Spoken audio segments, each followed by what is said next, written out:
Okay, we are live. Good to see everybody. And as is usually the case, we are going to chant Jai Radha before we speak. And this is, of course, the Bhagavad Gita study group every night at 6 o'clock.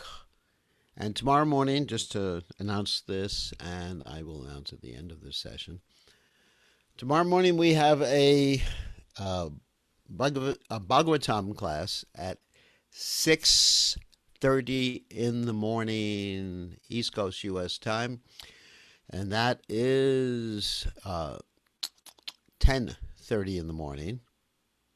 10:30. Sorry, 10:30 at night, New Zealand time, Fiji time. 8:30 at night, Australian time. Okay, we'll start chanting Jai Radha Madhava.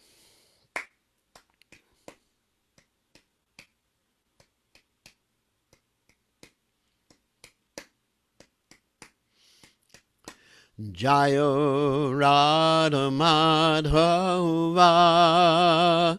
Kunda Bihari Jayo Radha Madhava Kunda Bihari Gopi Jana Malaba Girivardhati Gopi Jana Malaba Girivardhati Yashodanandana Brajajana Ranjana Yashodanandana Brajajana Ranjana Yamuna Tira Manachari Yamuna Tira Manachari Jayo Radha Madhava Kunja Bihari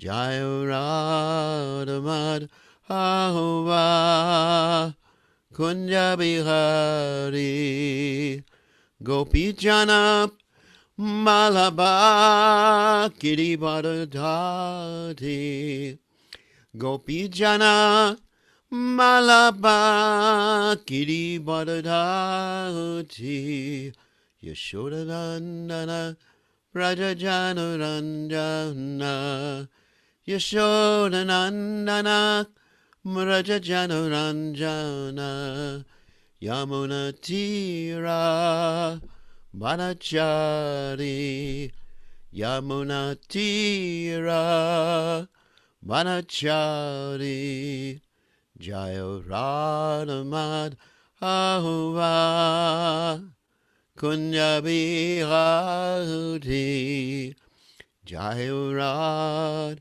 Madhava Kunya Bihari Jai Om Vishnupad Paramahansa Paravatikacharya also Teta Satashi Shibad His Divine Grace Abhaya Charanada Bhaktivedanta Goswami Srila Prabhupada Ki Jai ISKCON Founder Acharya Srila Prabhupada Ki Jai Anantakoti Vaishnav Vrinda Ki Jai Namacharya Srila Haridas Thakur Ki Jai Prem Se Kaho Shri Krishna Chaitanya Prabhu Nityananda Shidwaita Gadadha Shivasati Gaur Bhakta Vrinda Ki Jai Shri Shri Radhakrishna Gopakapata Sayam Kun Radhakunda Giri Govardhan Ki Jai Vrindavanam Ki Jai Maturadam Ki Jai Jagannath Swami Ki Jai Yamunavai Ki Jai Shrimati Lasi Devi Ki Jai Samaveda Bhakta Vrinda Ki Jai Gaur Premananda Hari Hari Bol. All glories to the assembled devotees, all glories the assembled devotees, all glories the assembled devotees, all glories to Shri Guru and Gauranga Srila Prabhupada Ki Jai. So Om Gana Timiranda Shah Gananjana Shalakaya Chakshurun Meditam Yena Tasmai Shri Gurave Namaha. So I offer my respectful obeisances unto the lotus feet of my spiritual master, His Divine Grace, A.C. Bhaktivedanta Swami Srila Prabhupada, who so kindly opened my eyes with the torchlight of knowledge while I was blinded in the darkness of ignorance. So we're continuing with our study of the third chapter of the Bhagavad Gita, and we are going to put it on the screen. And text 31 is the next text. So we're going to read and comment with this intensive study of the Bhagavad Gita. So if you attend all these classes, you will know the Bhagavad Gita very well by the end of these classes, which should end in a few months from now. So text 31. Ye me matam mitam nityam anutishtanti manavaha shadavanto nasuyanto muchante te karma bihi. Yea, those who may my matam, injunctions idam, these, nityam, as an eternal function, anutishtanti, execute regularly, manavaha, human beings, shadavantaha, with faith and devotion, anasuyantaha, without envy, muchante, become free, te, all of them, api, even, karma bihi, from the bondage of the law of fruit of actions. Translation: those persons who execute their duties according to my injunctions and who follow this teaching faithfully without envy become free from the bondage of fruit of actions. So this is pretty much similar, practically the same thing as what Srila Rupa Goswami says in the beginning of the Bhakti Rasamrita Sindhu, the Nectar of Devotion. This is the nutshell verse. He says in Ya Vinashita Shunyam Gyanakarma Navritam Anukulyena Krishnanushilanam Bhakti Rutamam. And what does that mean? That means that devotional service is devoid, shunya. Shunya means like void, vacant, empty.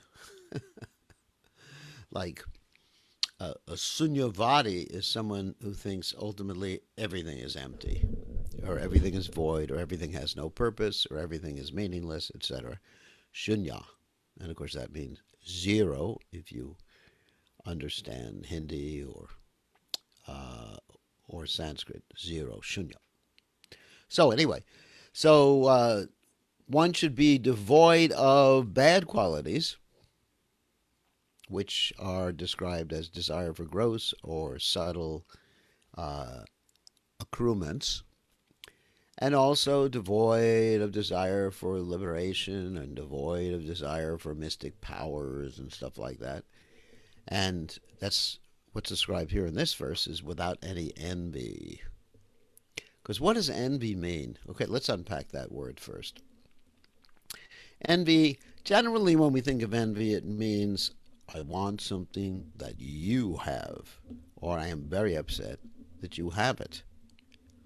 So whether it's someone gets some praise, we're envious of them, or someone has a new car, a new computer, we're envious of them, or someone is Krishna conscious, we're envious of them, or someone is better at sports, we're envious of them. There's so many different types of envy. So ultimately that envy stems from envy of the Supreme Personality of Godhead. So the opposite of envy is very interesting. The opposite of envy is to appreciate everybody else and everything else and to give them their rights, their God-given rights, like we're talking right now about Black Lives Matter.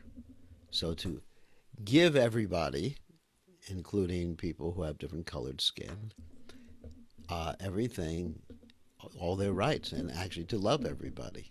Because the opposite of envy is to love and appreciate. So that's actually the point.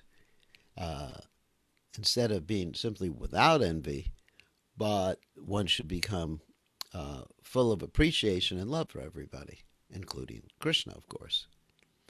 So, and then also becomes free, let's say, who follows this teaching faithfully execute their duties according to my injunctions.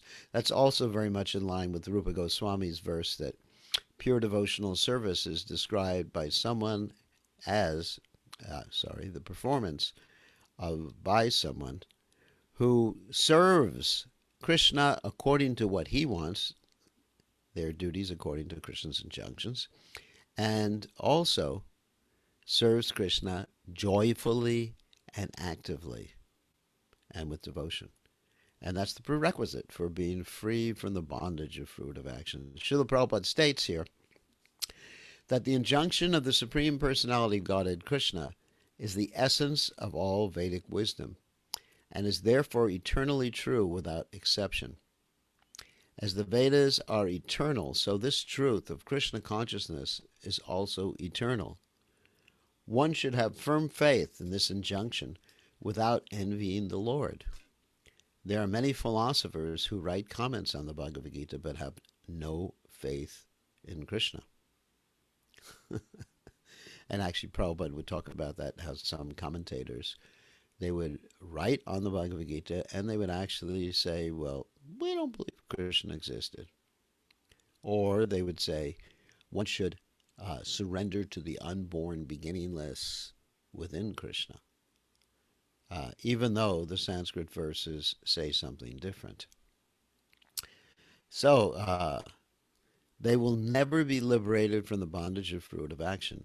But an ordinary man with firm faith in the eternal injunctions of the Lord, even though unable to execute such orders, becomes liberated from the bondage of the law of karma. That's an interesting statement. Even though unable to execute such orders. In other words, they want to execute such orders, but because of circumstances beyond their control, they can't. They also become liberated. And actually, even if you can't render devotional service to Krishna externally with this body, you can do it in meditation and you get the same benefit. There's an interesting story in the Bhakti Rasamrita Sindhu, the Nectar of Devotion, about a Brahmin who actually didn't have the facility to offer anything to Krishna. So instead of giving out Pope, he began to offer to Krishna within his mind in deep meditation. And as he was doing that, he actually burnt his finger in the meditation. And then he came back to external consciousness. He burned his finger because he was testing the preparation to make sure it was cool enough.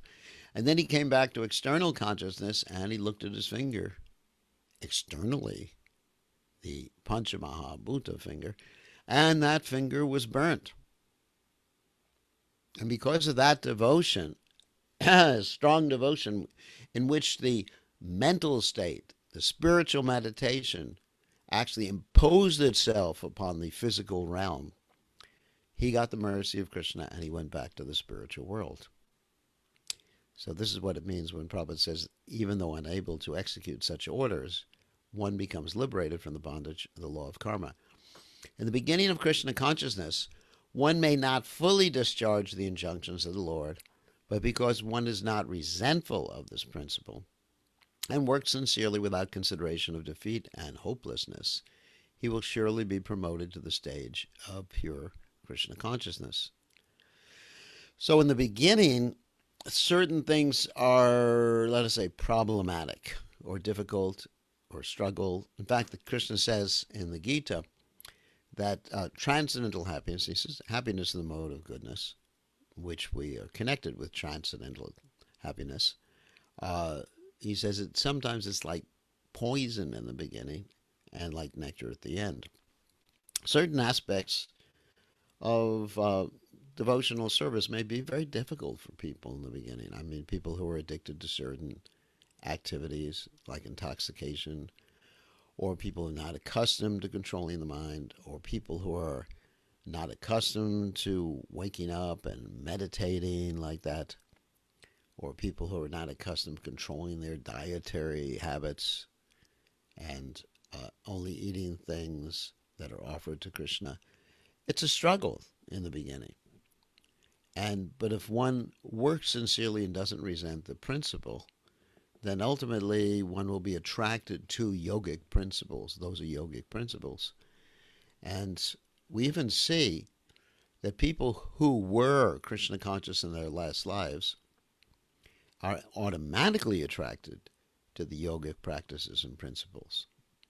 I mean, for example, I hate to use my own life as an example, but for example, in my own life, I became a vegetarian 2 or 3 years before I actually was informed about Krishna consciousness.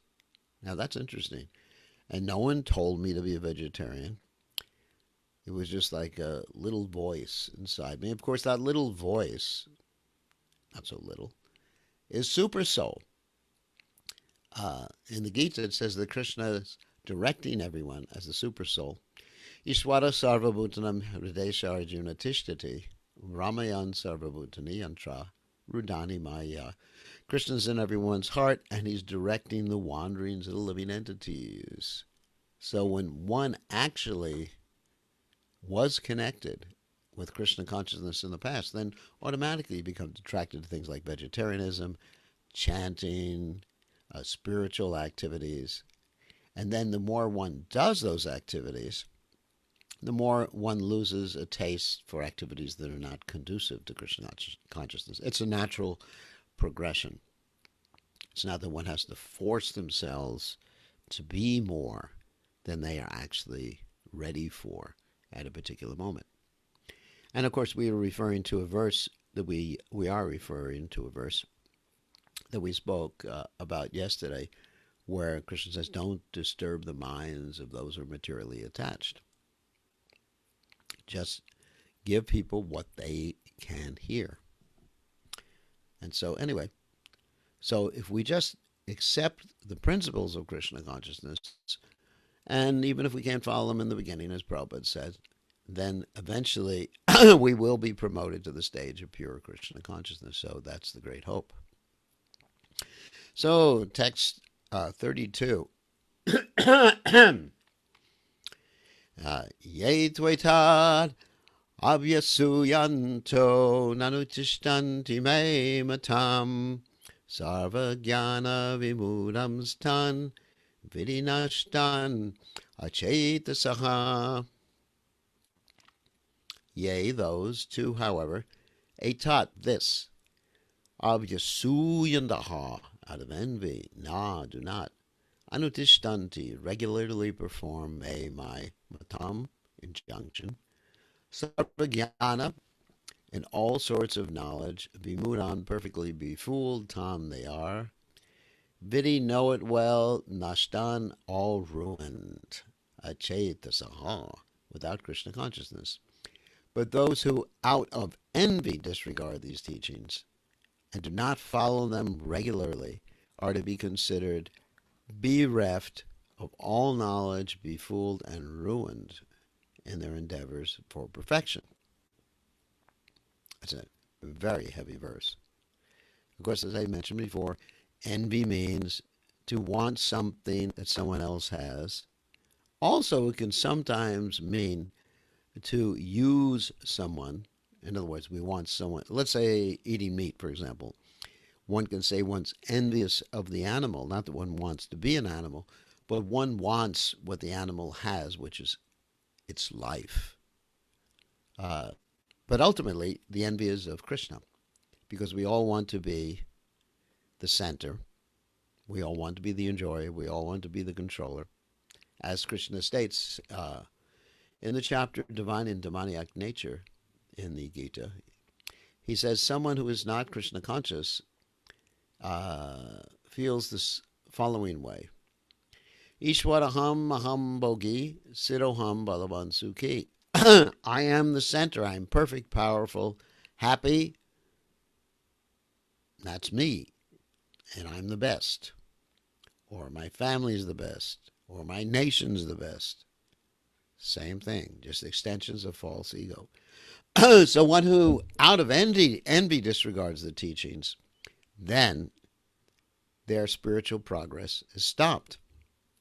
However, if one can't follow the teachings, as Krishna mentions in the last verse, but is not envious of the teachings and wants to follow the teachings and will follow the teachings in the future, then they can still make spiritual progress. So it's not an all or nothing thing. The flaw of not being Krishna conscious is clearly stated herein.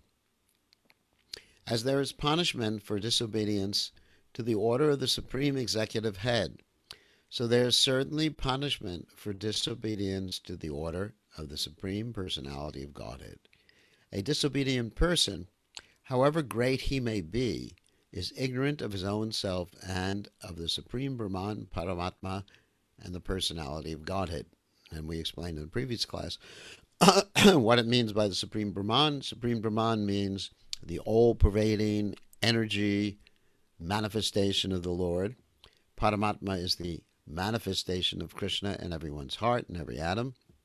And the Personality of Godhead is Krishna. That is the most important aspect of the Supreme Lord. Due to a vacant heart, or a hard heart, therefore there is no hope of perfection of life for him. Next text. Text 33.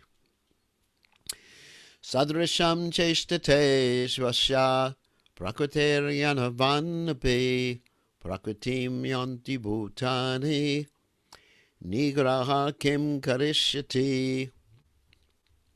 Sadrasham, accordingly, cheshtate, tries, swasyaha, by his own, prakrite, modes of nature, Jnanavan, learned, api, although, prakritim, nature, yanti, undergo, bhutani, all living entities, nigraha, repression, kim, what, karishyati, can do. Translation, even a man of knowledge acts according to his own nature, for everyone follows the nature he has acquired from the three modes. What can repression accomplish? So this is a little bit different subject matter that Krishna is talking about right here. Krishna right here is talking about something called Varnashram Dharma, specifically the Varnas within Varnashram Dharma. Everyone has a nature based upon a particular combination of the three modes. And I'm talking right now about a physical nature. Physical nature.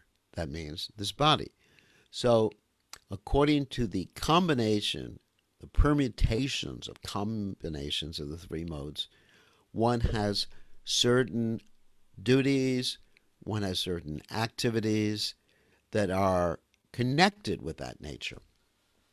And we mentioned this before. One who is predominantly in the mode of goodness, he's called a Brahmin. So his duty is teaching others and learning, of course, performing sacrifice and participating in sacrifice, and giving charity and accepting charity. Yajan, yajan, patan, patan. Dana pratigraha, which means the same thing as what I just said. So we're forced to act by that, this nature that we have. And one who's in the mode of passion, he wants to protect people. One in the mode of passion wants to be in charge. He's Ishvara Baba, means he has the emotion of being in charge. He never really wants to work for someone else. He can cooperate, but not work for someone else. Just like the Pandavas, they at least wanted 5 villages, one for each of them, so they would be able to have their independence. So that's mode of passion. Mode of passion and ignorance, you mix them both together, and you get a Vaishya. A Vaishya is one who is interested in agricultural, cow protection, and commerce. And then in the mode of ignorance, you have a Shudra. Now, that's just in reference to this gross body. Because even if one has a body that's accustomed, that's acclimated, that is talented in ignorant activities, one's consciousness can be in pure goodness. Just like Let's take someone who is, let's say, I guess it would be a Vaishya. Okay. Kolabechra Sridhar, who is one of Lord Chaitanya Mahaprabhu's associates, and Lord Chaitanya would bargain with him every day, and he would make his living by selling parts of banana trees. And so he was doing something according to his nature, and is completely devoted to Sri Chaitanya Mahaprabhu. Or there was a Shudra, who was a tailor. Tailor means someone who makes clothes, who was working for Srivas Thakur, but because he was devoted to Srivas Thakur, Lord Chaitanya Mahaprabhu gave him his mercy, and he became a pure devotee of the Supreme Personality of Godhead. So the consciousness that one has can really be disconnected when one is Krishna conscious, of course, from the body that one has. Try to understand. That's very important. The body is acclimated, has certain talents, and the consciousness can always be absorbed in the pure mode of goodness, whereas the body's talents may lie in the mode of ignorance. Appears to be a contradiction, but it's not. It's just what you are good at. For example, Arjuna was a Kshatriya. That means his body was in the mode of passion. And so he was meant to act as a Kshatriya. But at the same time, Krishna is advising him in the Gita to become his devotee, to always think of him, to worship him, to surrender to him, which is pretty much Brahminical. You know, Krishna says, Man mana bhava mad-bhakto madhyaji mam namaskuru. You should always think of me, become my devotee, etc., etc., etc. So the consciousness can actually be in Shuddha Shabha. Shuddha Shabha means pure goodness, whereas the body can be enacting activities in other modes of nature. So, but whatever modes of nature we're in, we should not suppress. There's two words, repression and suppression. Okay, let's differentiate between these two words. So suppress means I'm aware of it. I'm aware that I'm holding back, let's say, my natural inclination. Or even in the case, let's say, if one's angry, one can suppress their anger. And be aware of it. I'm suppressing my anger. Please go away, or else you're going to be in trouble. But repression means a sort of denial of that particular feeling or that particular nature. One should not be in a denial. That's what Krishna is saying here to Arjuna. One should not be in denial to Arjuna that your nature is as a Kshatriya. Because he's thinking, remember the beginning of the Bhagavad Gita, he's thinking, let me get the H-E-L-L out of here and just go to the forest and be like a sage in the forest and not worry about anything. But that sort of renunciation is not recommended by Krishna. Later on in the Bhagavad Gita, Krishna talks about real renunciation, or renunciation in the different modes of nature.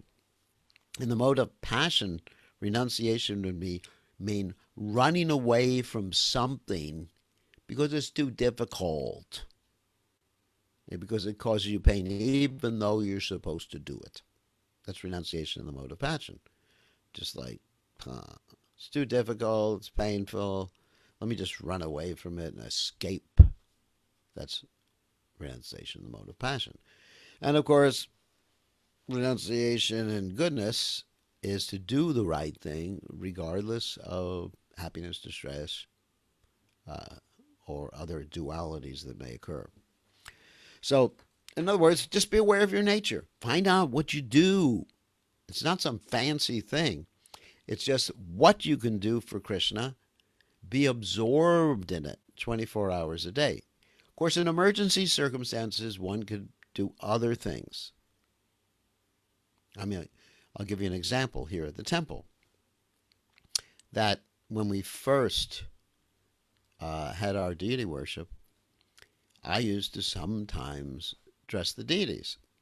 Now, that is not my skill set, as was pointed out very nicely by the head pujari. And so But I did it because it was an urgent situation. We had very few people here. Now we have plenty of people, plenty of very expert people. So I don't do that anymore. And I do things that are according to my nature, like giving this class at night and arranging things for the temple and speaking to the devotees like that. And when I can, travel around the world and encourage people in Krishna consciousness. So that's more according to my nature, or studying. Uh, so under normal circumstances, I will not repress or suppress my nature, and I'll be doing things that actually I can keep my mind absorbed in 24 hours a day. Oftentimes people ask, how do you understand what your nature is? And my simple answer is, just try to think of what you can do 10 hours a day without going crazy. Because you can do a lot of things. I mean, just like in my own life, I can do a lot of things. A lot of things. You know, I know how to do a little deity worship. I know how to cook. I know how to fix cars even, because I used to do that before I joined the Krishna Conscious Movement. I had a sports car, and I used to take out the engine, do all sorts of things like that. That was my youth. And so I know how to do that. I know how, I mean, practically a lot of things. I know how to fix computers. But if I tried to do those things for a long period, it would be very disturbing. And ultimately, I would be forced to follow my nature in some other way. So it's better I find something to do physically with my body and with my mind that is in accordance with my nature. That's all. And so that's what each and every one of us should do. Figure out what you can really do the whole day long and be blissful and be absorbed. Have your mind just completely, just completely forgetting everything else. Just like we talked about, happiness or satisfaction comes from something called perma. I don't know if any of you remember that, what that perma is, and we'll give another class on that. But one of the aspects of perma is that one should be absorbed in whatever one's doing. That is very, very important. So that's what it means to follow your nature. Don't repress, or else it'll come out. So, unless one is situated on the transcendental platform of Krishna consciousness, he cannot get free from the influence of the modes of material nature, as is confirmed by the Lord in the 7th chapter, 7:14. Therefore, even for the most highly educated person on the mundane plane, it is impossible to get out of the entanglement of Maya simply by theoretical knowledge or by separating the soul from the body. Separating the soul from the body means intellectually separate in this particular context. Intellectually, I'm not the body, I'm not the body. And my body has the inclination to protect people, Kshatriya, let's say, theoretically. But I'm not. I'm a Brahmin, want to be a Brahmin, but it's not going to work. Until one becomes Krishna conscious. If one is completely Krishna conscious, then one can be happy, absorbed, doing anything. Because one's real life at that point is internal, not external. Right now, our real life is external to the greatest extent. And of course, I may be not referring to some of you who are advanced bhakti yogis. But for the rest of us, our life is, what did you do today? Well, today I did this. Today I went out and supervised the temple. I'm just talking about my own life. I read a little bit. I went out and worked with our construction people to make sure they were doing the right thing. Then after that, I went swimming in a swimming pool. And after that, I talked to some nice devotee about her life in Krishna consciousness, encouraged her to have good sadhana. And after that, so you see, like if someone asks you, what did you do today? It's just like the external stuff. But if one is actually completely Krishna conscious, what did you do today? Well, I was dancing with no. I was I was meditating on Krishna, serving Krishna with love the whole day. So, it's a different perspective in this way. So, in other words, you can't intellectually separate the soul from the body. You have to act according to the body's natural inclinations, and in this way, one will be purified. There are so many so-called spiritualists who outwardly pose as advanced in the science, but inwardly or privately are completely under particular modes of nature, which they are unable to surpass. Academically, in other words, it comes out. They can suppress it for some time, and sometimes they repress it, which means, as I said before, like denying it. Oh no, I don't have any desires. I don't want to eat tasty food. No, I'm not interested in these things anymore. They'll be thinking like that. I'm not interested in swimming every day. So it comes out. It pops out. Maybe after 2 or 3 years, boo, it pops out because they're suppressing it or repressing it for too long. Academically, one may be very learned, but because of his long association with material nature, he is in bondage. Krishna consciousness helps one to get out of material entanglement, even though one may be engaged in his prescribed duties in terms of material existence. Therefore, without being fully in Krishna consciousness, one should not give up his occupational duties. No one should suddenly give up his prescribed duties and become a so-called yogi or transcendentalist artificially. It is better to be situated, because here Prabhupada is referring to yogi and transcendentalist, someone who just gives up everything, goes to the forest, goes to the Himalayas, and neglects his regular life. It is better. And also, one's nature is not only the varnas, but there's also the ashrams. Ashrams means whether one is a single student, whether one is married, whether one is retired, or whether one is a sannyasi like myself. So there's a natural situation for everybody. And anyone can make equal spiritual progress from his particular natural situation. In fact, when Lord Chaitanya Mahaprabhu was touring South India, some people wanted to give up everything and join him. And he just sent them right back home and said, really continue what you're doing. Stane stita. Just remain where you are. Stane stita. Shruti gatam pan van manobir. But engage in the process of bhakti. In other words, don't change your occupational duty, but just change your cultivation of consciousness by engaging in sadhana bhakti. That means practice bhakti and ultimately ecstatic bhakti, spontaneous bhakti, and ultimately Shuddha bhakti or pure bhakti. So, it is better to be situated in one's own position, not try to attain Krishna consciousness, attain Krishna consciousness under superior training. Thus, one may be freed from the clutches of Krishna's Maya. So just stay where you are. Not in reference to geography, but whatever is your natural situation, whether you are a farmer, whether you are just a worker, whether you are a person in charge of the government or a person who protects others from harm, or a person who teaches, don't change it.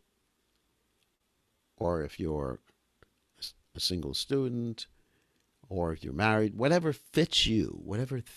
And then you can actually proceed in a stable way. And this very much is connected with meeting one's basic needs. Everyone has basic needs and also transcendental needs, and also psychological needs, and also emotional needs. So these needs, to use a word twice, these needs need to be fulfilled to be able to be stable and steady in Krishna consciousness. consciousness. The example Prabhupada gives in this respect is from the 8th canto of Mad-Bhaktim, in which there is a story of an elephant who is named Gajendra being attacked by a crocodile in the water. So the crocodile is winning because the water is the crocodile's natural environment. And so the crocodile is pulling the elephant into the water.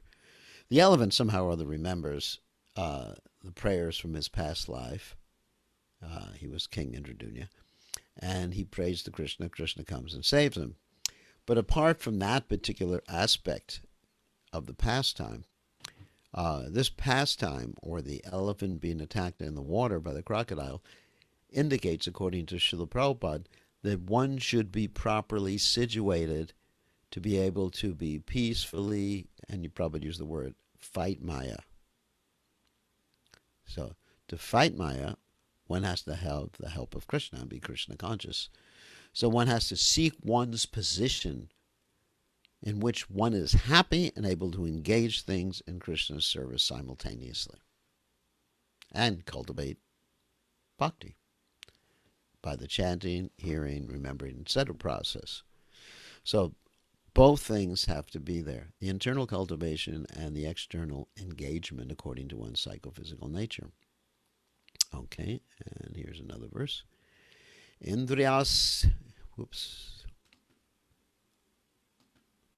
Indriyasyandriyashyarte ragadvesha vyavasthatau tayorna vashamagachet tau yasya paripantinau. Okay. Indriyasya, of the senses, indriyasya arte, in the sense objects, raga, attachment. Dvesha, also detachment. Vyavasthatau, put under regulations, tayo, of them na, never, vasham, control, agachet, one should come, tau, those, he, certainly, asya, his, paripantinau, stumbling blocks. There are principles to regulate attachment and aversion pertaining to the senses and their objects. One should not come under the control of such attachment and aversion because they are stumbling blocks on the path of self-realization. So here Krishna is indirectly referring to the mind. Now, we have a brain, hopefully. We have a mind. We have an intelligence. And we have a false ego. And we have a real ego. And then there's Krishna. Let me describe. These are the eightfold material elements which Krishna talks about in the Gita. Earth, water, fire, air, ether, mind, intelligence, false ego. So as far as ourselves are concerned, we have this gross body, Pancha Mahabhuta, earth, water, fire, air, ether. Fine. And then there's the mind. And the brain is actually part of the gross body. It's a machine. It's there. And if the brain doesn't work properly, the consciousness gets affected, obviously. Just like a filter that filters light changes the color of the light, even though the light itself may be pure white. If you put a green filter in front of it, it changes it. So the brain is something that sort of filters the consciousness of the living entity. And then there's the mind. So the mind's business is to accept and reject things. So here we find attachment and aversion, which are connected to that. I want this. I don't want that. So based upon the senses and the objects. Senses and their objects means you got the nose. The object of the nose is the sense of smell. Something that smells good. Something that smells bad. Just like from my perspective, a rose smells very nice. Gardenia smells very nice. And someone brings a little onions or garlic, bad. So that's attachment and aversion. So the whole point is the mind is thinking, accepting and rejecting things, which is the same thing as attachment and aversion, according to what pleases the senses. But in order to regulate that, one has to consider what pleases Krishna. And there are principles, just repeating Krishna's words here, there are principles that tell us, indicate what pleases Krishna, what doesn't please Krishna. For example, we are vegetarians because Krishna is pleased with people who eat vegetarian food offered to him. So that pleases Krishna. And intoxication doesn't please Krishna. Gambling doesn't, because it takes us further away from Krishna. So if you have certain principles that you follow, I mean, even there are moral principles, like do unto others as you would have others do unto you. Some people jokingly say, do unto others before others do it to you. This is not our philosophy. But we all have these principles. Like truthfulness is a principle. To be truthful is very important. To be compassionate to others is a principle that we should all abide by. And these principles, and of course the principle of devotion to Krishna and pleasing Krishna, regulates, apart from the specific principles, the general principles. General principles means like compassion and stuff like that. These principles, whether they be specific to a particular activity or a general principle, that both of them regulate our attachment and aversion. In other words, if we become attached to doing something and it's our principle not to do that, or it will actually act against Krishna consciousness, then we, as we read in the previous chapter, we pull our senses in like the tortoise would pull its senses in. And we don't contemplate that particular sense object. Or if something would be good for us, we regulate that by doing that thing, even though we may, under normal circumstances, be averse to it. For example, if they come up with a vaccine for this coronavirus, I don't like people jabbing me with needles. It's actually, I'm averse to the whole thing. And Prabhupada was also averse to it. However, there's a principle of being healthy and not dying or living as long as possible. So I will actually regulate my aversion. I will tolerate my aversion and take the vaccination. And it's not a conspiracy, the vaccination. They're not going to put like little chips so they can see where I am. Although many people are really paranoid about these things. One should not come under the control of such attachment and aversion because they are stumbling blocks on the path of self-realization. So in other words, attachment and aversion may be there. That's natural. The mind is there. It's going to be attached to certain things. It's going to be averse to other things. Like, you're supposed to wake up in the morning. You'll be averse to it. But you tolerate that aversion in the mind, and you do, again, the same point, do the right thing. According to your sense of identity, who are you? Then you know what is the right thing to do, according to compassion, according to pleasing Krishna, according to honesty. You do the right thing even though your so-called natural mental inclination may be the opposite. So purport. Those who are in Krishna consciousness are naturally reluctant to engage in material sense gratification, but those who are not in such consciousness should follow the rules and regulations of the revealed scriptures. In other words, if one's Krishna conscious, you don't need to give them any rules. Oh, let's give an example. Arjuna, okay. Here's Arjuna. He's from a high-class society. So in America, in the West, and also the Middle East and everywhere, people have these 10 commandments. And one of them is, honor your father and mother. So because Arjuna is high class, he doesn't need to be told that by Krishna. Krishna is not telling him or giving him the 10 commandments because he's following them already. Because he's high class. And it's his nature to follow them. But one who's not high class, you need the Ten Commandments, It's one God, okay. So you have to see, like, laws or rules or regulations are made for those who are unregulated, who can't control themselves. Why do you have a law that you cannot speed beyond a certain limit? The reason you have that law is because people would do it. They can't control themselves. And even if you have the law, people do it until they get pulled over by the police. For example, in a certain religion, I'm not going to tell you which religion it is, you can guess.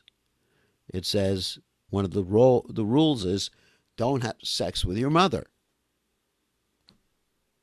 or your daughter.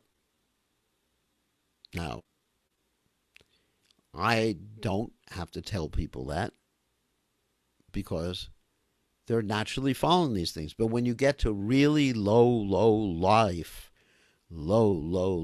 people, then you need more rules. With high class people, you need less rules. You're not going to tell Arjuna to honor his father and mother. That would be ridiculous. It would be an insult. Like if you came up to me and you said, oh, Maharaj, you should be a vegetarian. That's an insult. Because naturally I am one. So rules are only meant for people who are not following them. Otherwise, if people are naturally following them, then you don't need laws because in that case, anarchy would be ideal. But because you're dealing with primarily very low-class people in this age of Kali, you need so many laws. Maybe too many nowadays. But anyway, you need so many laws because otherwise people will revert to their low-class nature. Unrestricted sense enjoyment is the cause of material engagement, but one who follows the rules and regulations of the revealed scriptures does not become entangled by the sense objects. For example, sex enjoyment is a necessity for the conditioned soul, and sex enjoyment is allowed under the license of marriage ties. According to scriptural injunctions, one is forbidden to engage in sex relationships with any woman other than one's wife. All the women are to be considered as one's mother. But in spite of such injunctions, a man is still inclined to have sex relationships with other women. These propensities are to be curbed. Prabhupada is recognizing these natural animal propensities that people have in certain types of bodies. Otherwise, they will be stumbling blocks on the path of self-realization. It's a natural propensity, but one has to just not succumb to those propensities. That's intelligence. Intelligence says, no, it's not right. As long as the material body is there, the necessities of the material body are allowed, but under rules and regulations. And yet, we should not rely upon the control of such allowances. One has to follow these rules and regulations unattached to them, because practice of sense gratification under regulations may also lead one to go astray, as much as there's always the chance of an accident, even on the royal roads.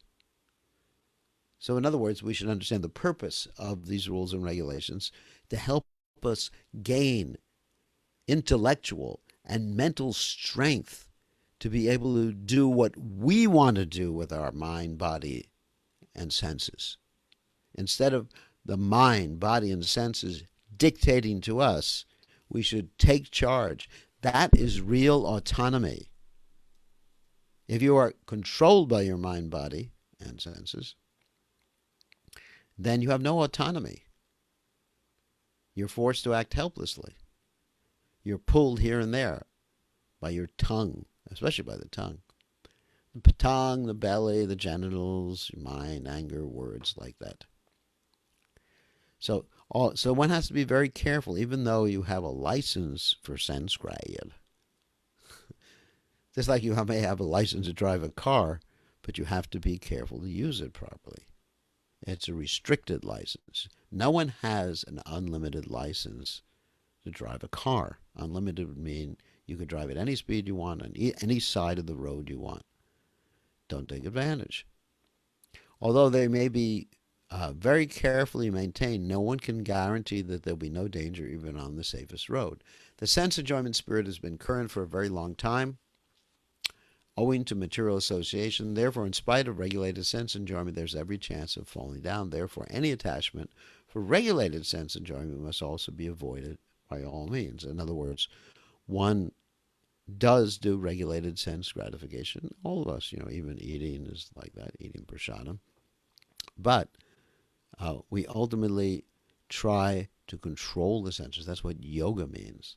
According to Patanjali, yoga means stop the turning of the mind. The mind is actually controlling the senses. But attachment to Krishna consciousness or acting always in the loving service of Krishna detaches one from all kinds of sensory activities. Therefore, no one should try to be detached from Krishna consciousness at any stage of life. The whole purpose of detachment from all kinds of sense attachment is ultimately to become situated on the platform of Krishna consciousness. End of purport. Tomorrow we will start with text 35. So now we can have some questions. Hold on a second. Let me take us all out of the mute situation where you can unmute yourself and ask a question. Okay, who has a question? Gurudev. Yes. Hi, Praneshwara. Sounds like you. Yes. How to identify and deal with the low class of people and high class of people? That's the same question you've been asking for the last 3 weeks. So how do you identify? A high class person.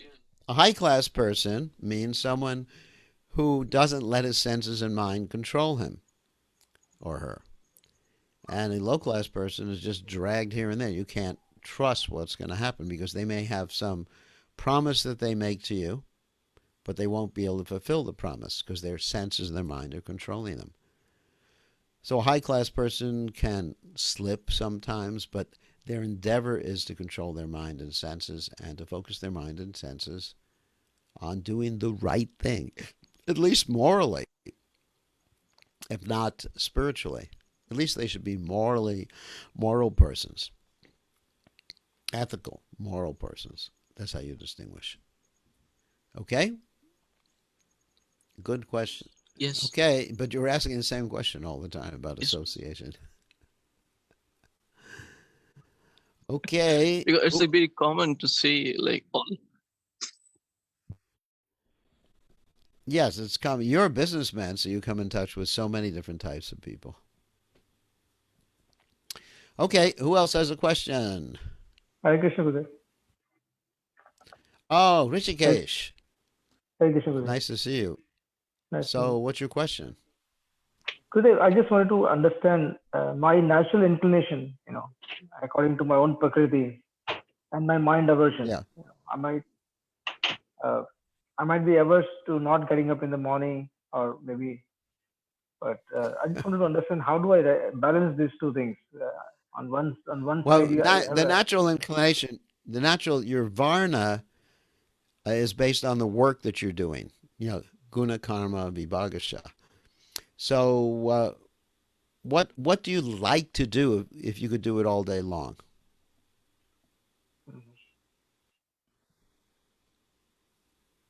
What inspires you?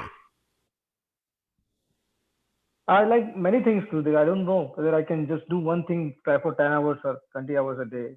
But what inspires you the most? Association of devotees, like the association with you. Very nice. Very nice. That's good. So you should. It sounds like you're a Brahmin by nature, and you're probably frustrated because you have to do all these material things to exist. Am I right or wrong? Yeah, Gurudev, I enjoy the association. My only thing is, if you tell me that okay, I have to associate with devotees 20 hours a day throughout the day, then that will be too much. I have to balance it out with different things. Yeah, well, that's natural, but you can absorb your mind when you're having good association. Yes, Gurudev. Yes, that is for sure. Yes, that is for sure. So that means you have a nice Brahminical inclination. and that should be cultivated and encouraged. And then you should think, as an impetus to getting up early, that of course you have to go to sleep early to get up early. That's another point. You should think that in this way I'll be able to spiritually associate with people that give me happiness. Because even if you're not physically associating with someone, you can associate with people through oh, someone that doesn't have themselves on mute. It's always a problem. I said that's Mook who's joining us.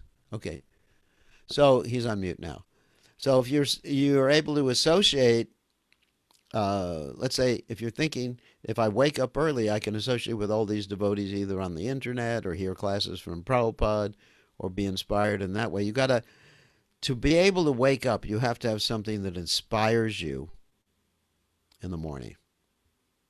Something that I get really inspired inspires when you. I have some. I'm in physically association with the when I'm in association with devotee, like in the same physical area, and everyone is getting up, then I get inspired also automatically. But I get a Yeah, lot what's of hard? challenge when I'm alone. It's hard when you're living by, living either by yourself or there's others not getting up early. One needs that encouragement. Yes, Uh, it's true. So strive your best. Try your best to wake up like that. I mean, if you can, and if you don't have physical association, just tune in to our Mongol Arti every morning. Every morning at 4:30, I am broadcasting Mongol Arti on my Facebook page.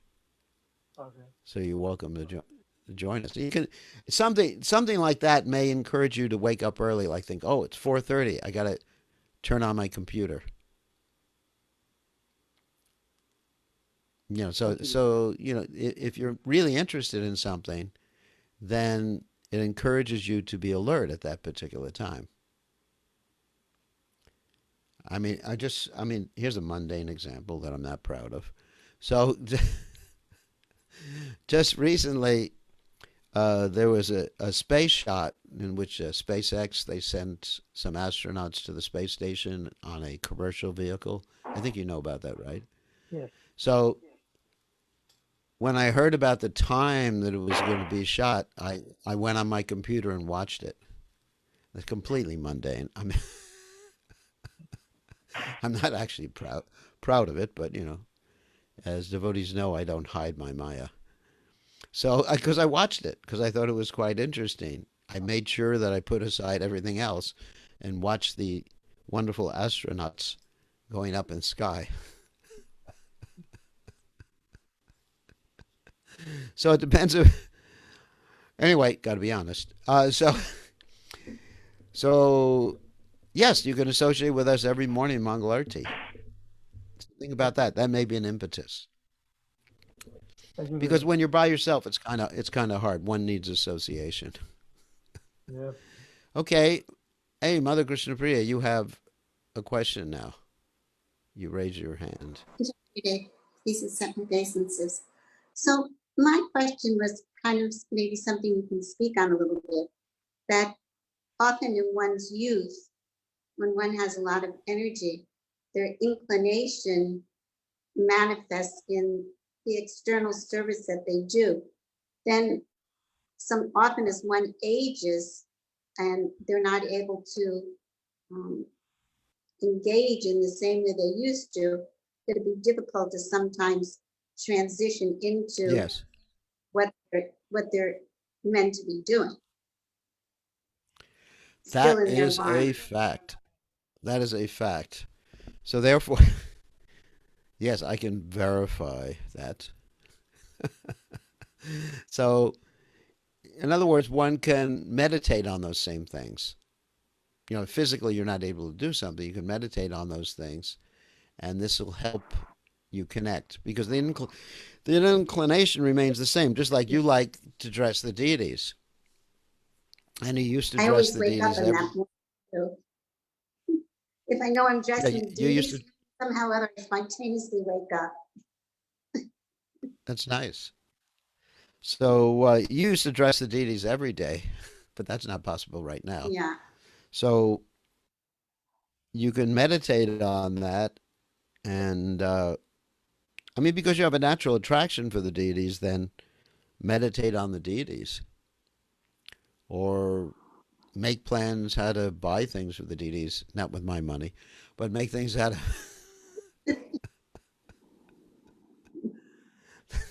make things how to, make plans how to buy things for the deities or get people to donate. I mean, there's different things you can do if one's not able to be as active as before, but the attachment to the deities continues, as you see.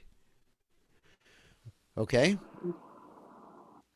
Yes, Gurudev. All right. Let's let Sumuk ask a question. He'll be the last one tonight. Sumuk he raised his hand. He's in Fiji, and it looks like he's at the office right now.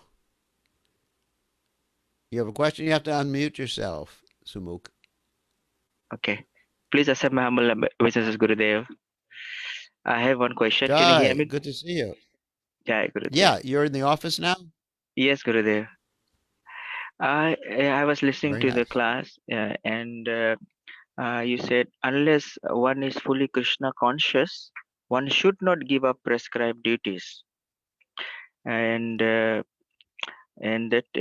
I want to know, these prescribed duties include our work as well at FEA?